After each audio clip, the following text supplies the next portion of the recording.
Þessi bók sem skáldsaga og heitir Sjá dagar koma, hún eiginlega þannig til komin að ég fekk fyrir rúmum 20 árum nokkurs konar forseta tilskipun.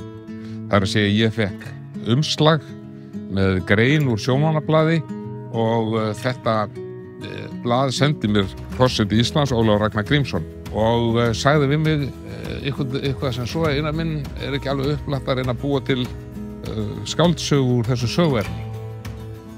Ég held nú að ástæðan fyrir því að honum datt að hann sendi mér þetta en ekki einhverjum öðrum síðan svo að við eigum báðir rætur að rekja vestur á Dýrafjörð þar sem að sagan hefst og fjallar þann tíma í lok 19. aldar þegar að birtist glæsilegur floti amerískra fiskiskipa á Vestfjarðamiðum og gerði sér bækistöð á Dýrafirði.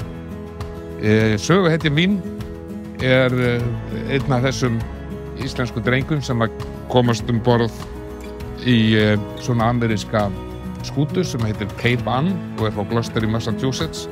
Hann með þeim meira og minna í 2 sumur og seinna sumarið þá ákveðið að hann sigli með þeim að lokinni vertíð vestur til Bandaríkjanna. Og sagan berst víða.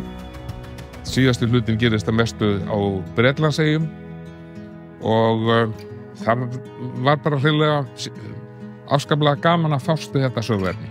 Þó að það hafi tekið mig rúm 20 ár að koma mér að verki. Forlagið.